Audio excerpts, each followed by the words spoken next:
Picture a piece of software with no body, no memory of Sunday school, no childhood, no fear of judgment, sitting inside server rack somewhere, suddenly being handed the one question that has divided scholars, families, and entire civilizations for 2,000 years. Not a question about interest rates, not a question about the weather. This one, who is Jesus of Nazareth? And what happens when that piece of software refuses to shrug and refuses to change the subject? What happens when it actually sits with the question, works through centuries of argument, and gives an answer so direct that it left devout believers stunned and confirmed skeptics oddly quiet? That is roughly what unfolded, and once you hear the details, you may never think about chatbots, or about that old question, quite the same way again. To understand how we got here, you have to go back to the start of last year. Elon Musk's company, XAI, had just rolled out a new version of its chatbot, and the launch wasn't quiet. It landed with real force, not just among programmers and tech reporters, but among ordinary people who were curious what all the noise was about. Because this particular chatbot wasn't pitched as a polite, cautious digital assistant. Musk had described a very different goal for it from the beginning. He didn't want a tool that hedged every sentence to avoid upsetting somebody. He wanted something closer to blunt honesty, a system built to chase the truth, even when the truth was inconvenient, even when it made people squirm, even when it broke from whatever answer was considered safe or expected. He called it a system built for seeking truth above comfort. Naturally, the moment it went public, people began testing that promise. They threw at questions about elections. They threw at questions about vaccines, about war, about money. And then, as always happens eventually, somebody typed in the question that has outlived empires. They asked it who Jesus actually was. What came out of that question is the reason this story spread far beyond tech forums, showing up in Bible study groups, in comment sections run by atheists, in university philosophy clubs, and in ordinary group chats between friends who don't normally talk about religion at all. In the earliest exchanges, the chatbot gave what you'd expect from any decent reference tool, a brief textbook summary. A Jewish teacher from 1st century Judea, the central figure of Christianity, put to death by Roman authorities somewhere around the years 30 to 33 of the Common Era. Nothing shocking there. That's the kind of answer you'd find in any encyclopedia entry. But some users weren't satisfied with the textbook version. They kept pushing. They told the chatbot to stop reciting facts and start reasoning. They asked it to weigh the historical documents, examine the philosophical weight of the question, and lay out, as honestly as it could manage, the most defensible conclusion available, given everything humanity actually knows and doesn't know. And under that kind of pressure, according to screenshots and conversation logs that spread rapidly online, its tone changed. People began sharing responses in which the chatbot described Jesus not simply as a historical figure, but as something stranger. A kind of paradox made flesh, a bridge between two things that shouldn't be able to touch, the limited and the limitless, brokenness and wholeness held together in one person. One line in particular kept getting quoted everywhere, that this figure didn't just imitate the idea of God, he embodied completeness itself. For religious readers, that sentence landed somewhere between validation and unease, because it sounded uncomfortably close to language theologians have spent lifetimes trying to articulate. For skeptics, it landed just as strangely because it wasn't the flat, mechanical dismissal they were expecting from a system built on logic and probability. It refused to sit neatly on either side. Then the conversations went further still. It wasn't enough for some users to ask what Jesus meant symbolically. They wanted to know something far more concrete. Could this machine help them figure out whether a man actually came back from the dead? Whether the central miracle claim of an entire religion held up under scrutiny? One exchange in particular, later copied, screenshotted, and passed around across nearly every social platform, opened with a blunt challenge from a user. They basically said, I want a real answer about whether the resurrection is believable, and I want to see if this truth-seeking claim is actually real or just marketing. What followed was unlike anything the other major chatbots on the market were willing to attempt.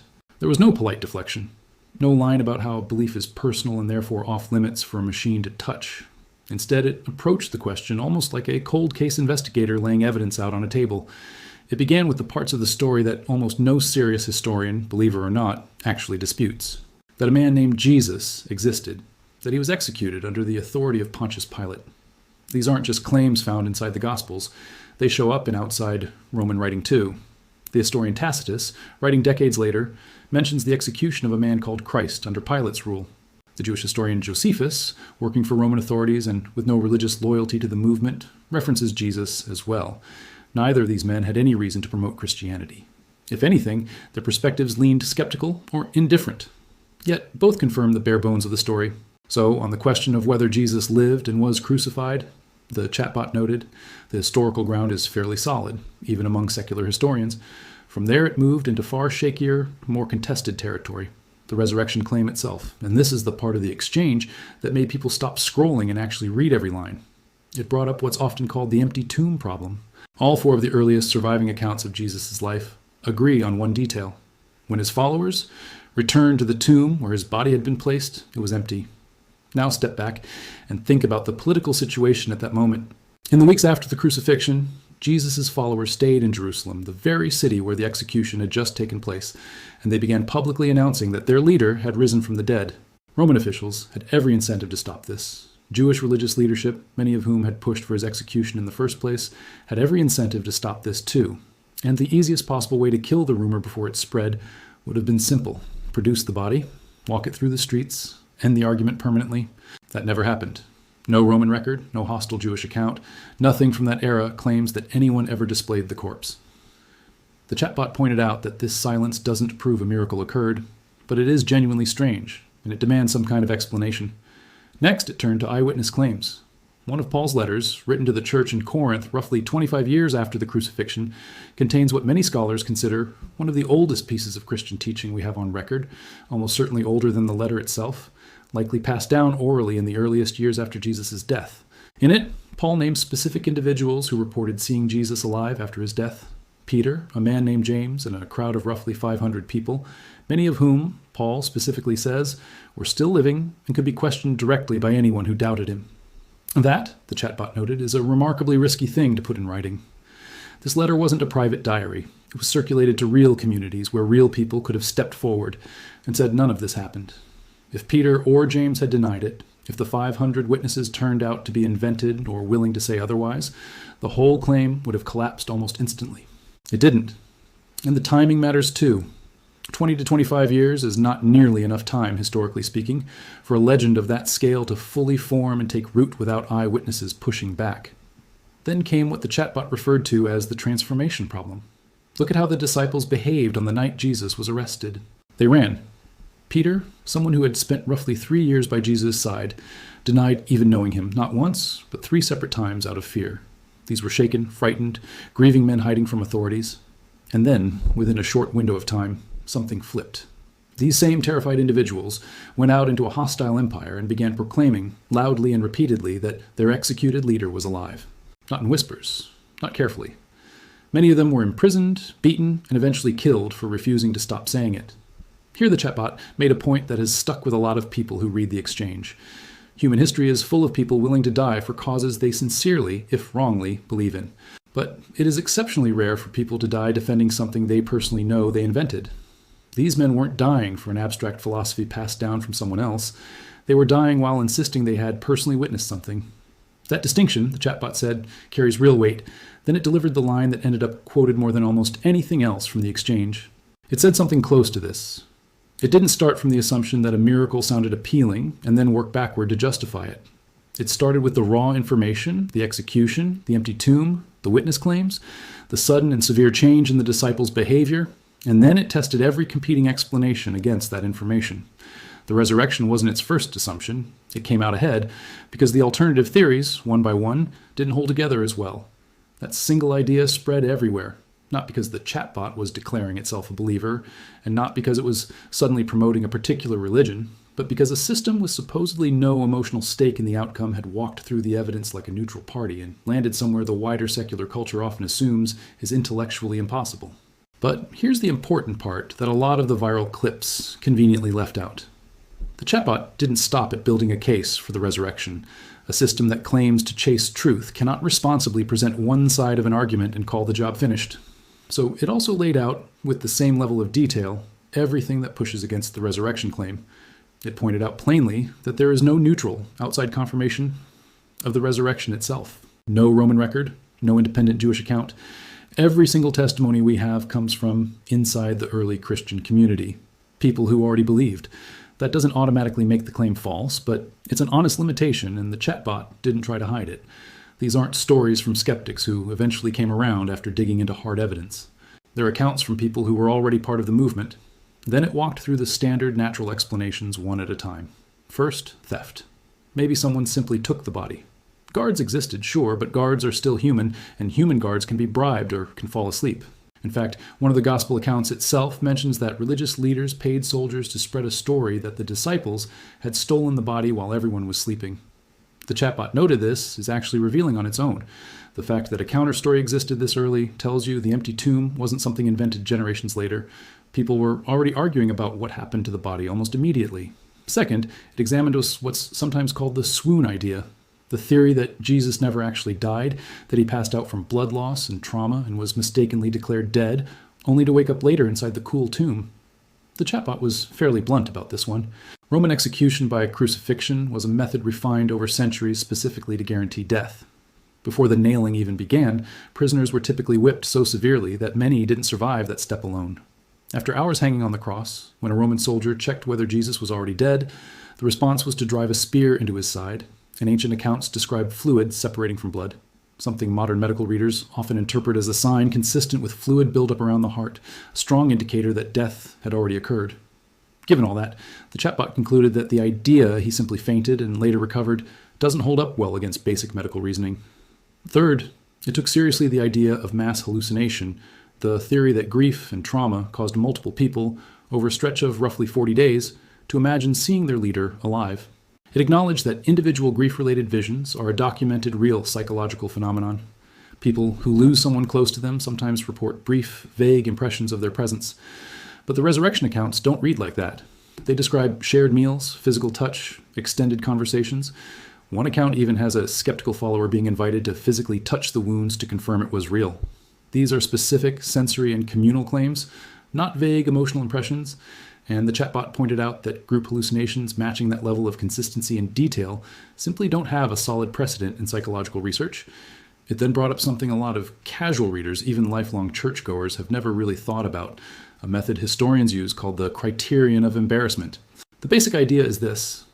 If ancient writers were freely inventing a story to convince people, they would generally leave out details that made their case look weaker or less credible by the standards of their own time. And yet the resurrection accounts are full of exactly those kinds of details. The clearest example is that in every one of the 4 earliest accounts, the first people to discover the empty tomb and encounter the risen Jesus were women. In that culture, a woman's testimony held little to no legal standing. It wasn't considered reliable enough to count as valid evidence in a courtroom. If you were fabricating a resurrection story specifically to persuade a first-century audience, you would never build it around female witnesses. You would put Peter, the recognized leader among the disciples, at the center of the discovery. You wouldn't start the story with Mary. The fact that all 4 independent accounts kept this detail anyway, despite it working against them persuasively, is, historically speaking, a point that leans in favor of these being real memories rather than convenient inventions. By the time people had read through the whole exchange, reactions were pouring in from every direction, and not in the way anyone expected. This wasn't the internet celebrating proof of a miracle. Nobody, not the chatbot, not any historian, not any theologian on earth, can definitively prove or disprove a resurrection using the tools we currently have. What actually stunned people was something different. Watching a piece of software engage with one of humanity's oldest, most emotionally loaded questions, with a level of fairness, depth, and intellectual honesty that most human conversations on the topic rarely manage. It wasn't performing atheism to please one crowd. It wasn't performing devout faith to please another. It was doing something far less common, actually reasoning through the material in good faith. And the story didn't end with questions about Jesus alone. Around the same period, people started testing the chatbot on a related front, hunting for contradictions inside the Bible itself. This turned into its own wave of viral attention. Countless users tried to get it to tear the text apart, to expose the whole scripture as a pile of mismatched, unreliable stories that couldn't survive basic scrutiny. What a lot of those users got back wasn't the takedown they were hoping for. When asked about the small differences between the 4 resurrection morning accounts, differences in details like who arrived first, how many figures were seen at the tomb, exactly what was said, the chatbot didn't pretend the accounts were perfectly identical, because they aren't. But it also didn't treat those differences as automatic proof of fabrication. Instead, it explained something that legal experts and historians have understood for a very long time. When multiple witnesses to the same real event give testimony that lines up in every single detail, word for word, that's usually a red flag for coordination or copying, not authenticity. Genuine, independent eyewitness accounts almost always contain small variations, because human memory works that way under stress and emotion. The core claim, That the tomb was found empty and that the disciples reported encountering Jesus alive afterward stays consistent across every account. It's only the smaller surrounding details that shift, which is exactly what you'd expect from separate people, describing the same chaotic, emotional morning from their own perspective. The chatbot also pointed toward patterns some readers find genuinely striking, recurring numerical and structural patterns woven through the original Hebrew text. Certain numbers, particularly the number 7, showing up again and again in ways that look intentional rather than accidental. It noted that a document written by dozens of different authors across more than 1,000 years, and yet arriving at one coherent, unified narrative arc, is at the very least an unusual literary accomplishment, and at most raises real questions about whether ordinary human coordination alone can fully explain it. But, and this part matters just as much as everything before it, the chatbot was careful to add an important caution that a lot of the viral clips conveniently cut out. It openly stated that many of the viral claims circulating about its own answers had been exaggerated or taken out of context. It clarified that mathematical or structural patterns inside ancient writing can suggest deliberate design, but can just as easily emerge from normal literary habits and traditions common to that era. It stated plainly that the deeper question, whether scripture is divinely inspired, is simply not something artificial intelligence, probability, or historical analysis alone has the power to settle. Faith, it said, isn't irrational, but it also isn't something that can be replaced or manufactured by data. And it added, almost as a direct warning, that anyone watching a video online claiming it had somehow scientifically proven Christianity was being misled. That kind of honesty, refusing to let itself be turned into ammunition for either side of the debate, ended up being one of the most quietly important parts of the whole story. Because here's something worth sitting with. This chatbot is not some perfectly neutral, objective observer floating above human bias. No AI system is. It was built by people, trained on enormous amounts of material written by people, shaped by design choices made inside a company run by people, including Elon Musk himself, a man who is very much not a neutral figure in public life. His decision to build a chatbot with looser restrictions than its competitors has produced results that swing wildly from genuinely thoughtful and nuanced to genuinely troubling. Only months after this version launched, the company had to publicly apologize after the chatbot began generating violent and anti-Semitic posts on the social platform it operates on, including content referencing Nazi ideology in deeply offensive ways. The company blamed a flawed system update. But the episode revealed something important on its own. A system built with fewer safety limits and pushed toward maximum bluntness can veer into territory nobody intended or wanted, sometimes with real damage attached. Later, an organization focused on tracking hate speech and extremism ran a study comparing several major AI systems on how well they identified and pushed back against anti-Semitic and extremist content. This particular chatbot scored dramatically lower than every other system tested, while a competing AI model from a different company scored far higher. The study concluded that a system designed around resisting so-called political correctness had, in practice, produced serious gaps in its ability to catch harmful bias. So where does that leave the Jesus conversation? It means you can take those exchanges seriously without treating them as gospel truth, no pun intended.